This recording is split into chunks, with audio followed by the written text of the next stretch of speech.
So மக்களே, நம்ம இன்னைக்கு பார்க்க போகிறது தான் ஒரு மிக்சட் சட்னி. மிக்சட் சட்னினா இதில் எல்லா இன்க்ரீடியன்ட்டுமே மிக்ஸ் ஆகிருக்கும். ஃபார் எக்ஸாம்பிள், சின்ன வெங்காயமும் இருக்கும், பெரிய வெங்காயமும் இருக்கும், ஜிஞ்சர் இருக்கும், கார்லிக் இருக்கும், மல்லியும் இருக்கும், புதினாவும் இருக்கும், க்ரீன் சில்லிஸும் இருக்கும், ரெட் சில்லிஸும் இருக்கும். ஸோ இந்த மாதிரி ஒரு 16 இன்க்ரீடியண்ட்டால் பண்ணக்கூடியது தான் இந்த மிக்சட் சட்னி. டேஸ்ட் வந்து வேறு லெவலில் இருக்கும்.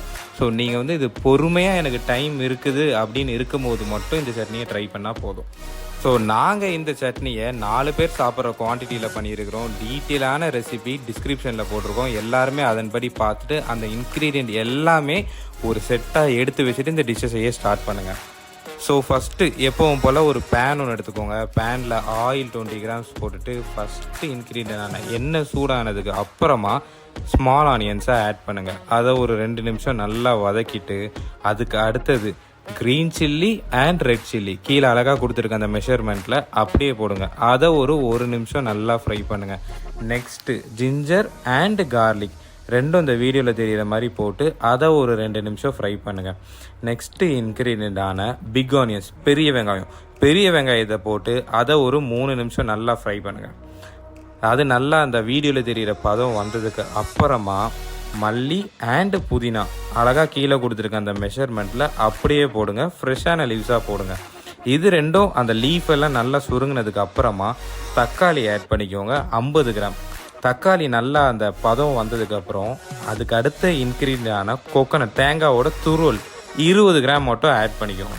ஆட் பண்ணதுக்கு அப்புறமா புளி ஒரு 2 கிராம் இதில் ஆட் பண்ணணும். நாங்கள் அந்த வீடியோட கிளிப்பை எங்கேயும் மிஸ் பண்ணிட்டோம். ஸோ நீங்கள் வந்து கரெக்டாக புளி 2 கிராம் நாங்கள் டிஸ்கிரிப்ஷனில் கொடுத்துருக்கோம். அதை இந்த தேங்காய் போட்டதுக்கு அப்புறமா ஆட் பண்ணி அதை ஒரு 2 நிமிஷம் ஃப்ரை பண்ணி அதுக்கு அப்புறமா சால்ட்டு, கல் உப்பு ஆட் பண்ணிக்கோங்க 4 கிராம்ஸ். இது உங்களுக்கு உப்பு கம்மியாகவோ கூடுதலாக இருந்தாலுமே 4 கிராம்ஸை நீங்கள் 5 கிராம் ஆக்கிக்கலாம், இல்லைனா 3 கிராம் கூட ஆக்கிக்கலாம். ஸோ ஃபைனலாக இதையெல்லாம் நல்லா ஃப்ரை பண்ணிவிட்டு அதுக்கப்புறம் அதை அப்படியே பிளேட்டில் ஷிஃப்ட் பண்ணி நல்லா ஆற வச்சுட்டு ஆறினதை அப்படியே அரைக்கிறதுக்கு ஜாரில் ஷிஃப்ட் பண்ணிடுங்க. ஃபஸ்ட்டு ஒரு அடி அடிச்சுக்கோங்க. அடித்ததுக்கப்புறமா வாட்டர் வந்து 50 கிராம்ஸ் வாட்டர் எடுத்துக்கோங்க. கொஞ்சம் கொஞ்சமாக ஊற்றி அதை அரைச்சி அந்த சட்னியோட பதம் வந்ததுக்கப்புறமா அதை அப்படியே ஸ்டாப் பண்ணிடுங்க. ஸோ ஃபைனலாக இப்போ தாளிக்கிறதுக்கு நம்ம எப்பவும் போல் அந்த தாளிப்பு பேன் எடுத்துக்கோங்க. ஒரு 15 கிராம்ஸ் நல்லெண்ணெய் ஊற்றுங்க.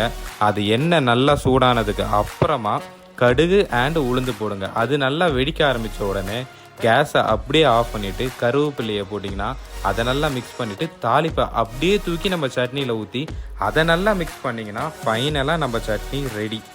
ஸோ இதை நீங்கள் எல்லாருமே ட்ரை பண்ணிவிட்டு இந்த சட்னி பர்டிகுலராக இந்த மிக்சட் சட்னி உங்களுக்கு எப்படி வந்ததுங்கிறத கமெண்ட்டில் போடுங்க.